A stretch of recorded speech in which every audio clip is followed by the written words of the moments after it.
نحمده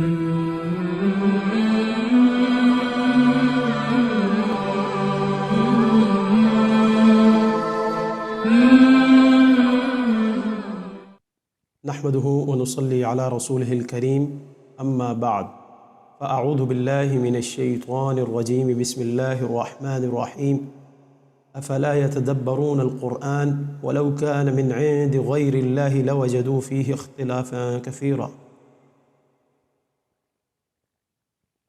قرآن فہمی کی آسانی کے لیے خلاصہ سیریز میں آج ہم انشاءاللہ آپ حضرات کے سامنے پارہ نمبر 26 کا خلاصہ پیش کریں گے۔ معزز ناظرین، پارہ نمبر 26 میں 5 صورتیں ہیں بالترتیب، اور یہ مکمل ہیں۔ سورۃ الاحقاف، سورہ محمد، سورۃ الفتح اور سورۃ الحجرات اور سورہ قاف۔ سب سے پہلے آتے ہیں سورۃ الاحقاف کی طرف۔ اس کا پس منظر مختصر الفاظ میں آپ حضرات کے سامنے رکھتا ہوں۔ رسول اللہ صلی اللہ علیہ وآلہ وسلم 10 نبوی میں موجود ہے۔ نبوت میں آپ کو مکہ میں آپ کو 10 نبوی سال ہے، اور یہ انتہائی مشکل ترین سال تھا۔ تمام قریشی قبیلوں نے مسلمانوں کا مقاطعہ کر کے رکھا تھا، بالخصوص بنی ہاشم اور دیگر مسلمانوں کا، اور رسول اللہ صلی اللہ علیہ وسلم شیب ابی طالب میں گھاٹی میں معصور تھے۔ ہر طرف سے رسد کے لیے دروازے بند تھے۔ مسلمان کہیں حج کے موقع پر نکلتے تو کچھ ملتا، وہاں بھی ابو لہب اور دیگر کی کوشش ہوتی کہ وہ آگے بڑھ کر اس چیز کو زیادہ قیمت میں خرید لیتے۔ تو اللہ اللہ کر کے یہ نوبت آ گئی کہ گھاس اور دیگر جو ہے نا وہ چیزیں، پتے وغیرہ کھانے پڑے۔ اللہ رب العزت نے اس سے جو ہے نا وہ خلاصی کروا لی۔ اس کے بعد ابھی چند ماہ ہی گزرے تھے، تھوڑا ٹائم گزرا تھا، رسول اللہ صلی اللہ علیہ وسلم کے سامنے دیوار بنے ہوئے شخص، آپ کے چچا ابو طالب حضرت علی رضی اللہ تعالیٰ عنہ کے والد گرامی، وہ فوت ہو گئے۔ 1 ماہ گزرا ابھی اس غم کو کہ آپ صلی اللہ علیہ وسلم کی رفیق حیات، آپ کی انتہائی خیر خواہ اور ان مواقع پہ انتہائی زیادہ تسلی اور تسکین کا سبب بننے والی خاتون، وہ بھی رخصت ہو گئی۔ اس سال کو عام الحزن کہا جانے لگا۔ رسول اللہ صلی اللہ علیہ وسلم طائف گئے، سارا سفر اپنے پیدل طے کیا۔ وہاں جا کے ایک سردار سے ملے، اسلام کی دعوت دی اور کہا قبول نہیں کرتے کم از کم مجھے پناہ دے دو، میں کمزور ہوں۔ لیکن طائف کے سرداروں نے اپنے قریشی مکہ کے جو ہے نا وہ جو مشرکین مکہ ہیں انہیں راضی کرنے کے لیے نہ صرف انکار کیا بلکہ وہ باش لوگوں کو آپ کے پیچھے لگا لیا۔ اب رسول اللہ صلی اللہ علیہ وآلہ وسلم کے لیے انتہائی مشکل وقت، آپ لہو لہان ہیں، ان کے پتھروں کا شکار ہوئے، ان کے تانوں، گالیوں اور آوازوں کے۔ تو ان حالات میں یہ جو ہے صورت نازل ہوئی، اور اس صورت میں کچھ باتیں جو ہیں وہ سمجھائی گئی مشرکین مکہ کو کہ تمہارے ہاں جو توحید کی دعوت ہے وہ ایک باطل چیز ہے، تو یہ کوئی معمولی چیز نہیں ہے۔ دوسری بات کہ اسلام کے خلاف بڑی دلیل یہ ہے، اور اسلام کے باطل ہونے کی، کہ بڑے بڑے سرداروں نے اسے ماننے سے انکار کر دیا۔ ایسی غلام، فقیر اور چند نوجوان مسلمان ہوئے، وہ مسلمانوں کے ساتھ ہیں۔ اور تیسری بات کہ قیامت اور مرنے کے بعد کی زندگی کو وہ ایسی افسانہ ہی سمجھتے تھے۔ تو اللہ رب العزت نے ان ساری باتوں کا جو ہے مدلل جواب دیا۔ سب سے پہلے اللہ رب العزت نے اپنی تخلیقات کا ذکر کیا، جیسا کہ آسمان ہے، جیسا کہ زمین ہے، اور پھر کہا کہ اگر تمہارے معبود واقعی کوئی شے ہیں تو پھر اس طرح کی جو ہے نا وہ کوئی تخلیق، کوئی شاہکار لے آئیں، پتہ چلے۔ بلکہ وہ شاہکار کیا لائیں گے؟ تم ان کو پکارتے ہو جو قیامت تک کے لیے تمہیں جواب نہیں دیں گے، بلکہ تمہاری پکار سے ہی غافل ہیں۔ اور اللہ رب العزت نے اس کے بعد پچھلی اقوام کی تباہی کا ذکر کیا، بالخصوص قوم عاد کی تباہی کا، اور ڈرایا کہ تمہیں آج اپنی طاقت، عرب میں اثر و رسوخ اور اپنی تجارت پر بڑا ناز ہے، تو تم سے پہلے بھی تمہاری ہی عرب کی ایک قوم تھی جو بڑی طاقتور، بڑی توانا تھی، اور بڑا غرور تھا انہیں۔ اللہ رب العزت نے وہ غرور نیست و نابود کر دیا ہوائیں چلا کے، اور انہیں تباہ برباد کر دیا۔ آج تم ان کے مساکن، ان کی رہائشیں دیکھ لو، وہ کھنڈر بنی ہوئی ہیں، اور بول بول کر بتا رہی ہیں کہ ہمیں عبرت کا نشان بنے ہوئے ہیں۔ اس کے بعد اللہ رب العزت نے ذکر کیا دین پر استقامت کا۔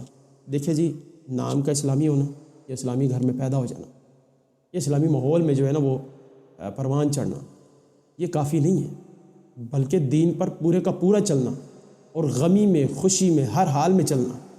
اور عموماً بندہ بھٹکتا بھی تبھی ہے، یا بندہ غم میں بھٹکتا ہے، بندہ مایوس ہوتا ہے، شکوہ شکایت کرتا ہے اسلام سے، اللہ سے، اور دوسری طرف بندہ تب پھسلتا ہے جب بندہ خوشی میں ہوتا ہے، اور خوشی میں آ کر وہ اسلامی حدود اور محرمات جو ہے وہ کراس کرتا ہے۔ اس کے بعد رسول اللہ صلی اللہ علیہ وآلہ وسلم پر جن ایمان لائے اس بات کا ذکر کیا اللہ رب العزت نے، اور مشرکین مکہ کو جتایا اور بتایا کہ دیکھو تم مغرور ہو، تم متکبر ہو، گھمنڈی ہو، اس لیے جو ہے نا تم وہ مسلمان نہیں ہو رہے، جبکہ جو سمجھدار ہوتے ہیں، دانا دانش مند ہوتے ہیں، وہ جب یہ قرآن سنتے ہیں فوراً مسلمان ہو جاتے ہیں۔ پس منظر کچھ یوں ہے کہ عرب کے اندر 4 بڑے میلے لگا کرتے تھے۔ سب سے بڑا میلہ جو ہے اوکاز نامی، جو ہے سوکھ اوکاز، رسول اللہ صلی اللہ علیہ وسلم وہاں جا کے تبلیغ کیا کرتے تھے۔ واپسی پر اللہ کے نبی صلی اللہ علیہ وسلم کو جنات نے سنا، اور دوسرے لوگوں کی روایت کے مطابق آپ صلی اللہ علیہ وآلہ وسلم وادی نخلا میں تھے طائف سے واپسی پر، جب آپ کو وہاں جو ہے نا وہ مشکلات کا سامنا کرنا پڑا، تب جو ہے وہ جنات نے سنا، اور جنات نے نہ صرف سنا بلکہ مومن ہوئے، مسلمان ہوئے، اور پھر اپنی قوم کو بھی جا کے دعوت دی کہ لوگوں اللہ کی طرف آ جاؤ، اللہ کے جو ہے نا وہ داعی کو جو ہے نا وہ یعنی اس کا ساتھ دو، اس پر ایمان لاؤ، اللہ تمہارے گناہ معاف کرے گا اور تمہیں دردناک عذاب سے بچا لے گا۔ اگر تم نے ایسا نہیں کیا تو اللہ رب العزت جو ہے نا تمہیں تباہ کر دے گا۔ اس کے بعد اللہ رب العزت نے ذکر کیا کہ مومنوں کا اپنے والدین کے ساتھ اس نے سلوک کیا ہوتا ہے، اور ایک کفار اور نافرمان کا اس نے سلوک کیا ہوتا ہے۔ والدین دنیا میں اللہ اور اس کے رسول کے بعد سب سے زیادہ خیرخواہ ہستیاں وہ والدین کی ہستیاں ہیں۔ یہ وہ نفوس قدسیاں ہیں جو بچوں کی خاطر ہر مصیبت، ہر تکلیف، ہر کرب، ہر غم اور ہر ہم جو ہے نا وہ جھیلتی ہے۔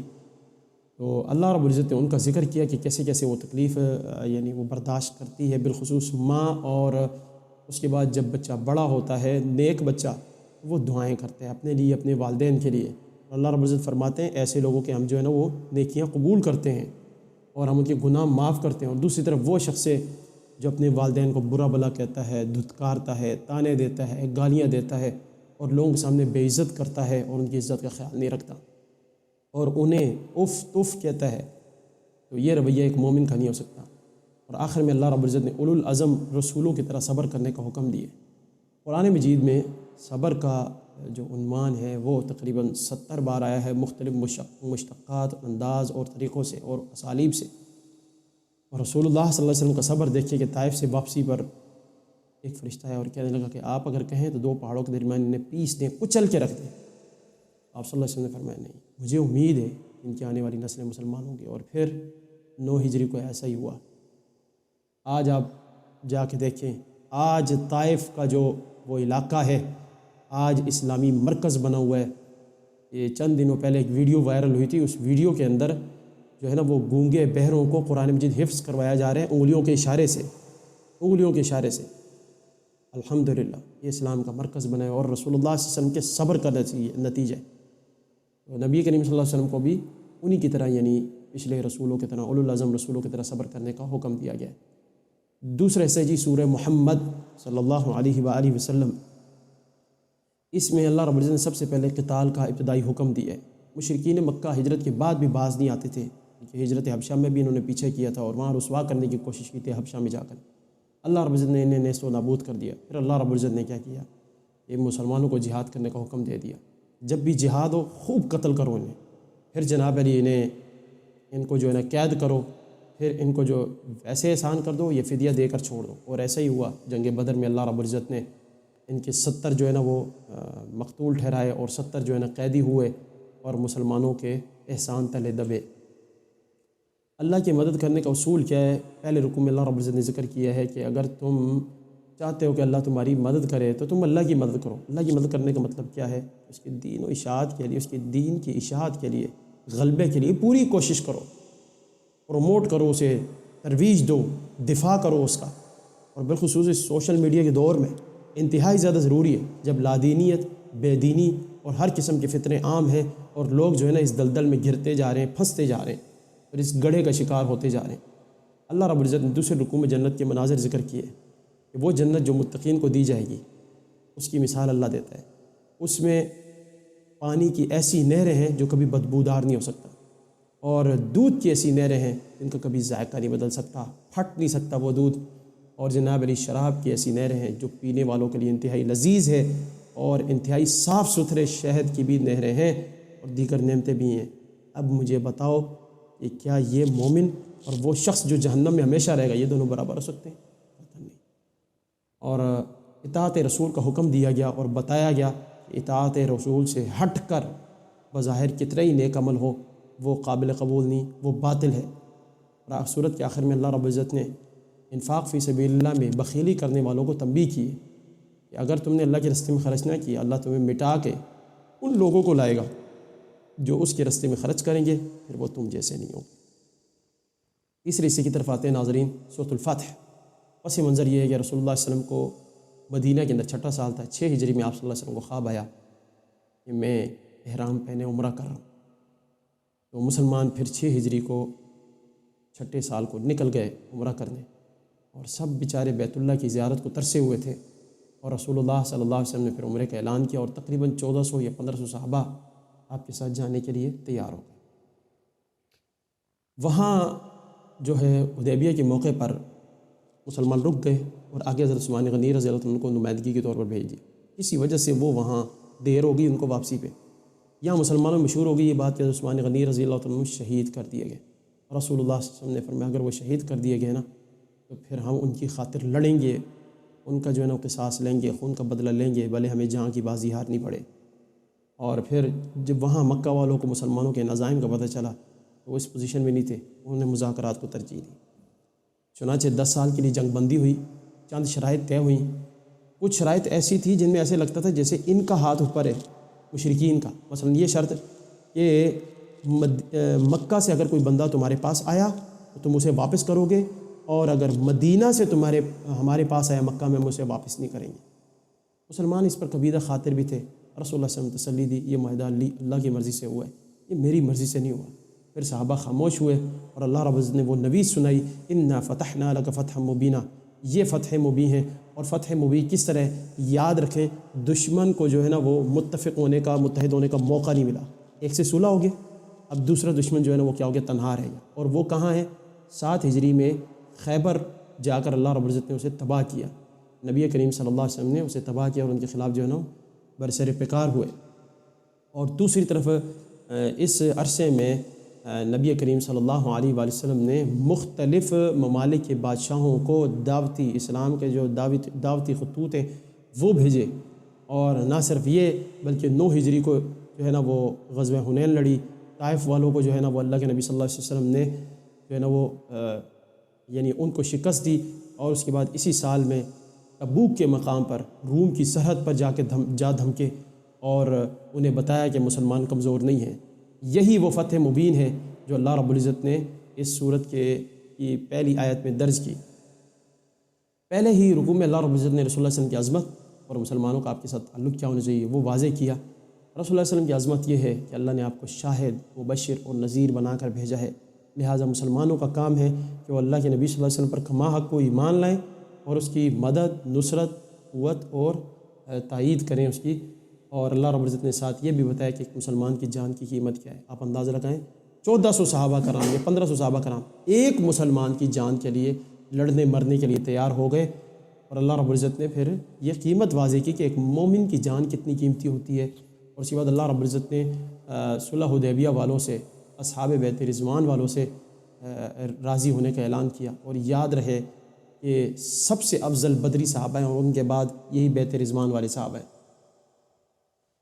خواب کے سچا ہونے کا اعلان دیکھیں جی، رسول اللہ صلی اللہ علیہ وسلم نے 6 ہجری کو خواب دیکھا تھا۔ اب خواب میں کون سا کوئی تاریخ واضح ہوئی تھی کہ اسی سال آپ، نبی کا خواب تو سچا ہے، اسی سال ہی آپ داخل ہوں گے، تو آپ صلی اللہ علیہ وسلم اس سال داخل نہیں ہوئے، کیونکہ قریش نے کہا کہ آپ اس سال داخل نہیں ہوں گے، یہ ہماری عزت کا مسئلہ ہے، اور یہ معاہدے میں طے پایا، آپ ایسے کریں اب اگلے سال آئیں۔ اب کچھ مسلمان شکوک و شبہات میں پڑ گئے، تو اللہ رب العزت نے پھر واضح کیا کہ اس میں کون سی تاریخ درج تھی، خواب سچا ہوگا ضرور، اگلے سال تم مسجد حرام میں اگر اللہ نے چاہا داخل ہوگے، تم اپنے سر کو مڈواؤ گے، تم نے احرام پہنا ہوگا، کچھ بال کٹوائیں گے، کچھ سر مڈوائیں گے، تمہیں کسی کا ڈر نہیں ہوگا، اور اللہ رب العزت تمہیں نوید اور خوشخبری سناتا ہے کہ اللہ رب العزت تمہیں فتح قریب بھی دے گا۔ قریشی حملہ آوروں سے مسلمانوں کو محفوظ رکھنا، دیکھیں جی ہر جگہ اس طرح کے جالے ہوتے ہیں، جو اس طرح کے فیصلوں کو توڑنے کی کوشش کرتے ہیں۔ معاہدہ طیب آ گیا، ادھر رسول اللہ علیہ وسلم کی پوری تیاری تھی، مشرکین مکہ کے چند نوجوانوں نے حملہ کرنے کا منصوبہ بنایا، رسول اللہ علیہ وسلم نے ایسا منصوبہ بنایا تھا اللہ کے فضل سے کہ ہم سارے کے سارے حملہ آوروں کو گرفتار کر دیا گیا اور پھر اس لیے چھوڑ دیا گیا تاکہ ان پر احسان کیا جا سکے اور کسی طرح وہ دائرہ اسلام میں داخل ہو سکیں۔ اب آپ اندازہ لگائیں کہ غزوہ بدر میں دونوں گروہوں کے لڑنے کا ارادہ نہیں تھا، اللہ نے لڑوا دیا، مسلمانوں کو بھی اور مشرکین مکہ کو، اور 6 ہجری میں دونوں کا ارادہ تھا کہ لڑیں مریں، لیکن اللہ رب العزت نے جنگ نہیں ہونے دی اور سبب یہ بتایا اس وقت مکہ کے اندر اب بھی کچھ ایسے مسلمان مرد و عورت موجود ہیں جو اسلام لے آئے لیکن اسلام ظاہر نہیں کیا۔ تم لڑو گے، حملہ آور ہوگے تو وہ مسلمان بھی پس جائیں گے، لہٰذا اللہ رب العزت نے یہ واضح کی غلبے کے لیے جنگ نہیں، دانش مندی کی ضرورت ہوتی ہے، اور دانش مندی یہ تھی کہ اصل مقصد حاصل کر لیا جائے اور اس کے لیے جنگ ضروری نہیں ہے، اس کو واضح کیا جائے، اور دین اسلام ہر طرح سے اللہ رب العزت غالب کر دے گا، یہ بھی بات واضح کی اللہ رب العزت نے۔ آخری رکوع کی آخری آیت میں اس صورت کے اندر اللہ رب العزت نے صحابہ کرام کی صفات بیان کی۔ دیکھیں جی، اتنا بڑا معاہدہ ہوا ہے، ایسی صورتحال میں اس طرح کے معاہدوں پر جو یعنی عموماً صفائی ہوتے ہیں یا لشکر ہوتا ہے وہ بغاوت کرتے سپہ سالار سے، لیکن قربان جائیں محمد رسول اللہ صلی اللہ علیہ وسلم کی صحابہ پر، اصحاب محمد پر، آپ کے ساتھیوں پر، اور جناب علی النفوس قدسیہ پر، کہ اگر وہ نہ ہوتی تو آج ہم مسلمان نہ ہوتے۔ اللہ رب العزت کے 6 یا 7 اوصاف بیان کیے، پہلے رسول اللہ صلی اللہ علیہ وسلم کی حیثیت واضح کی کہ آپ اللہ کے رسول ہیں، پھر بتایا کہ جو محمد صلی اللہ علیہ وسلم کے ساتھ ہیں وہ کفار پہ بڑے سخت اور مسلمانوں پہ بڑے نرم ہیں۔ اے نبی، آپ جب بھی دیکھیں گے انہیں رکوع اور سجدے کی حالت میں پائیں گے، اور وہ اللہ کا فضل اور اس کا رضوان اور رضامندی جو ہے نا وہ تلاش کر رہے ہوں گے، اور سجدوں کے نشانات ان کے چہروں پہ نظر آئیں گے۔ اللہ رب العزت کی تعریفیں تورات اور انجیل میں بھی کی ہیں، اور اللہ نے مثالیں دی ہیں، جس طرح ایک فصل تیار ہو کر تناور ہو جاتی ہے اور پھر جو ہے نا کسان خوش ہوتا ہے، تو اللہ رب العزت اس کو بھی تناور اس لیے بنا رہے اس جماعت کو تاکہ کفار کو تکلیف ہو اور غیظ و غضب میں آئیں اور ان کو جو ہے وہ جلن ہو۔ چوتھی صورت سورۃ الحجرات، اللہ رب العزت نے اس صورت کے اندر معاشرت کے، اسلامی معاشرت کے اصول اور آداب بیان کیے۔ ہر مسلمان کو ان آداب کا خیال رکھنا چاہیے۔ رسول اللہ صلی اللہ علیہ وسلم کے حقوق اور آداب بیان کیے ہیں، تقریباً 3 سے لے کر 5۔ سب سے پہلا حق یہ بیان کیا اور ادب یہ بیان کیا کہ اللہ اور اس کے رسول سے آگے نہ بڑھو، یعنی حدیث رسول اللہ آ گئی، اسے آگے نہیں بڑھنا، مینوانوں سے تسلیم کریں، سر تسلیم خم کر دیں۔ اور دوسری بات کہ اللہ کے نبی سے تمہاری آوازیں بلند نہ ہو۔ تیسری بات، اللہ کے نبی صلی اللہ علیہ وسلم کو اس طرح نہ بلاؤ جس طرح تم آپس میں ایک دوسرے کو بلاتے ہو۔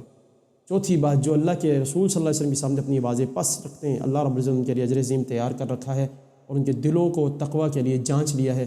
اور وہ لوگ جو حجرے کے باہر سے رسول کو آواز لگاتے ہیں، ان میں سے اکثریت جو ہے نا وہ عقل نہیں رکھتی، ان کے لیے بہتر یہ تھا کہ صبر کرتے، اللہ کے نبی صلی اللہ علیہ وسلم جب نکل آتے ان کی طرف تو اپنی ضرورت آپ کے سامنے رکھ دیتے۔ اور اس طرح افواہ اور بدگمانی پر عمل کرنے سے بچنے کی تلقین کی ہے اللہ رب العزت نے، اور عمل سے پہلے اچھی طرح تحقیق کرنے کا حکم دیا۔ سوشل میڈیا کا دور ہے، ہر جھوٹی بات، ہر کچی اور ہر غلط بات اور افواہ جو ہے نا وہ عام ہے۔ رسول اللہ صلی اللہ علیہ وسلم نے فرمایا تھا آدمی کے جھوٹا ہونے کے لیے یہ بات کافی ہے، ان یحدث بکل ما سمع، ہر سنی سنائی بات جو ہے نا وہ آگے بیان کر دے، اور یہی کچھ ہو رہا ہے۔ اللہ رب العزت نے بھی اسی بات کا حکم دیا ہے کہ تم پوری طرح تحقیق کرو، یہ نہ ہو کسی کو نقصان پہنچا دو، کسی کے متعلق بدگمانی کرو۔ اب بدگمانی کا عنصر بہت زیادہ ہے، اسی سے ہی اگلے رکوع میں اللہ رب العزت نے منع کیا ہے، اور پھر اللہ رب العزت نے واضح کیا کہ لڑنے والوں کے مابین صلح کرواؤ۔ یہ نہیں کہ کھڑے ہو کے تماشائی بن کر دیکھو، آگے بڑھو، ہمت کرو۔ صلح کروانے کے لیے جھوٹ بھی بول سکتے ہیں ایک حد تک، حدیث میں یہ بھی آتا ہے، اور 2-4 آپ کو پڑھ بھی گئیں، اللہ رب العزت اس کا اجر و ثواب دے گا۔ پورے تحمل اور برداشت سے جو ہے نا وہ کیا کریں، آپ صلح کروائیں، اور ہاں اگر کوئی ظلم کر رہا ہے، ظالم ہے، اس کا ہاتھ پکڑیں اور مظلوم کا ساتھ دیں۔ اگلی رکوع میں اللہ رب العزت نے واضح کیا کہ جھگڑے کے اسباب کون سے ہیں جن سے بچنا ضروری ہے۔ ان میں سے ایک یہ ہے کہ مذاق اڑانا۔ آپ کسی کا مذاق اڑا رہے ہو سکتا ہے کہ وہ اللہ کے ہاں زیادہ بہتر ہو، اور دوسری بات دوسرے کا جو ہے نا وہ نام خراب کرنا، برے القابات سے پکارنا۔ تیسری بات بدگمانی کرنا، یہ وہاں سے آ رہا ہے، اچھا یہ کر رہا تھا، اچھا اس کے گھر میں فلاں عورت داخل ہوئی، اچھا یہ تعلق ہے، یہ بدگمانیاں بغیر دلیل کے بعد۔ اور اس طرح غیبت کرنا، دوسرے کے عیب کی ٹو میں لگے رہنا، اور جناب علی چغلی کرنا، یہ ساری باتیں اللہ رب العزت نے ان سے منع کیا، اور ان کی سنگینی واضح کی، اور قومی اور نسلی امتیازات کے خاتمے کا اعلان کیا۔ یہ سارے اولاد آدم ہیں۔ آج بھی سیاہ فام سفید فام کی تقسیم ہے امریکہ میں، دنیا کے مختلف جو ہے نا علاقوں میں، خطوں میں، اور اس نسلی امتیاز نے ظلم ڈھا دیا ہے، اور عموماً جنگ ہوئی ہے، اسی بنیاد پر ہوئی ہے۔ آپ اندازہ لگائیں، وہ جنگ عظیم جو جرمن نازیوں نے شروع کی تھی، وہ نسلی امتیاز کی بنیاد پر شروع ہوئی تھی، اور امریکہ کی نسلی برتری پہ ختم ہوئی تھی۔ یہ صورتحال ہے۔ اللہ رب العزت کے یہاں معزز وہ ہے جو اس سے سب سے زیادہ ڈرتا ہے۔ اور اس کے بعد اللہ رب العزت نے واضح کیا کہ مومن کون ہے۔ بعض اعراب وہ آ کر رسول اللہ صلی اللہ علیہ وسلم کے سامنے جتاتے تھے اپنے اسلام کو، کہتے تھے جی ہم بغیر جنگ کے مسلمان ہوئے، ہمارا یہ مسئلہ حل کر دیں۔ تو اللہ رب العزت نے فرمایا کہ ابھی تک اسلام تم کہو ہم مسلمان ہوئے، مومن نہیں ہوئے، ابھی تک جو ہے نا وہ ایمان تمہارے دل کے اندر داخل نہیں ہوا۔ ہاں، مومن وہ ہے جو اللہ اور اس کے رسول پر کما حق کو ایمان لائے، اور کوئی کمی کوتاہی نہیں کی، کوئی شک نہیں کیا، اور احسان نہیں جتایا، اور اس کی راہ میں جہاد کیا اور ہجرت کی۔ آخری صورت کی طرف آتے ہیں، اس 5ویں صورت سورہ قاف، یہ مکی صورت ہے، اور اس صورت کی خصوصیت یہ ہے کہ رسول اللہ صلی اللہ علیہ وسلم خطبہ جمعہ میں اسے پڑھا کرتے تھے، اور آج ہمارے لیے المیہ ہے کہ ہمارے ہاں خطبات جمعہ اتنے لمبے ہوتے ہیں، لیکن ان کے ہاں نہ ہی ان کے اندر یہ سورہ قاف پڑھی جاتی ہے۔ اور افسوس کی بات یہ ہے کہ نماز کے اندر بھی مطلوبہ صورتیں جو رسول اللہ صلی اللہ علیہ وسلم نے پڑھی اور مسنون ہیں وہ پڑھی جاتی ہیں۔ اس صورت کا موضوع زیادہ تر عقیدہ آخرت ہے، اور بڑے زوردار اسلوب سے اللہ رب العزت نے جو ہے نا وہ یہ باور کرایا ہے کہ تم آخرت کو مانو یا نہ مانو، یہ ہو کر رہے گی، اور اللہ رب العزت نے ہر طرح کے انتظامات کر رکھے ہیں، اور صورت کا آغاز بھی اسی طرح کی باتوں سے ہے۔ اور اللہ رب العزت نے اپنی قدرت، اپنی بعض شاہکاروں کا ذکر کیا، تخلیقات کا ذکر کیا، پھر ایک مثال دے کر سمجھایا کہ تم کہتے ہو کہ ہم کیسے جو ہے نا دوبارہ زندہ ہوں گے، تو دیکھو بنجر زمین تھی، اللہ رب العزت نے آسمان سے پانی برسایا، زمین نے اسے اپنے اندر ایبزارو کیا، اور پھر اللہ رب العزت نے ہریالی اگائی۔ یہ مردہ اور بنجر زمین کو اللہ رب العزت نے ایک حیات بخشی، تمہیں اللہ رب العزت کیوں نہیں زندہ کر سکتا؟ دوسرے رکوع میں اللہ رب العزت نے یہ بات واضح کی، اللہ تعالیٰ لوگوں کی شارک سے بھی زیادہ قریب ہے۔ اب جو لوگ واسطے وسیلے پیش کرتے ہیں، ٹھیک ہے نا، واسطے وسیلے تب پیش کیے جاتے ہیں جب اگلا بندہ دور ہو، آپ کی رسائی ممکن نہ ہو اس تک، پھر آپ جو ہے نا واسطہ وسیلہ تلاش کرتے ہیں، آپ کوئی عزیز تلاش کرتے ہیں، آپ اس کا کوئی قریبی تلاش کرتے ہیں۔ اللہ رب العزت کی ذات کے سامنے، اور وہ بھی مخلوقات کو بطور واسطہ پیش کرنا، یہ کیا بات ہوئی؟ اللہ رب العزت تو قریب ہے، اور کتنے قریب ہیں، آپ کی رگے جہاں بھی زیادہ آپ کے اتنا قریب نہیں جتنی جو ہے نا وہ کیا ہے، اللہ رب العزت کی ہستی قریب ہے۔ اور اس کا مطلب یہ ہے کہ جو ہستی اتنا قریب ہے، انسان گناہ نہ کرے، انسان اس کی قربت محسوس کرے۔ اپنے کسی بڑے کے سامنے انسان گناہ کرتا ہے، کسی والد کے سامنے، اپنے کسی استاذ کے سامنے، کسی معزز کے سامنے۔ اور امام ابن قیم رحمہ اللہ فرماتے ہیں، اے وہ شخص جس نے اللہ کو دیکھنے والے تمام لوگوں میں سے حقیر ترین سمجھ لی ہے، یا من جعل اللہ جعلت اللہ اہون الناظرین الیہ، یہ صورتحال ہے۔ اللہ رب العزت کے انتہائی قریب ہونے کا مطلب یہ ہے کہ بندہ گناہ سے پرہیز کرے۔ آخرت کا انکار کرنے والوں کا انجام اللہ رب العزت نے ذکر کی ہے کہ جس دن سور میں پھونکا جائے گا، ہر جان جو ہے نا وہ آئے گی، اس کے ساتھ اس کا گواہ آئے گا، اسے کہا جائے گا کہ آج کے دن کے حوالے سے تو غفلت میں رہا، آج ہم نے تیری آنکھوں سے پردہ ہٹا دیے، تیری آنکھ آج بڑی تیز ہے، آج تو یہ حقیقت واضح ہو رہی ہے تیرے سامنے، اور یہاں لڑنے جھگڑنے کا فائدہ کوئی نہیں، اللہ کے حضور جو فیصلے ہو گئے وہ ہو کر رہیں گے، اور تم میں سے اکثریت جو ہے نا وہ جہنم میں جائے گی۔ اور اللہ رب العزت نے واضح کیا کہ اتنی بڑی کائنات بنا کر ہم تھکے نہیں، تیسرے اور آخری رکوع میں صورت کے، تو انسان کو دوبارہ پیدا کر کے ہم تھک جائیں گے؟ ہم اتنے عاجز ہیں، درماندہ ہیں؟ ایسا قطعاً نہیں ہے۔ اور آخر میں پھر قیامت کے وقوع کا ایک منظر ذکر کیا کہ جس دن ایک پکارنے والا قریب ترین جگہ سے پکارے گئے، نبی آپ غور سے سنیں، اس دن لوگ ایک چیخ کو سنیں گے جو برحق ہوگی، اور وہی دن نکلنے کا ہوگا، ہماری طرف ہی سارے لوٹ کر آئیں گے، اور لوگ قبروں سے اٹھیں گے، اور ایسا کرنا ہمارے لیے بڑا آسان ہے۔ اللہ رب العزت سے دعا ہے کہ وہ قرآن و سنت پر عمل کرنے کی توفیق عطا فرمائے۔ وما علیہ الا البلاغ۔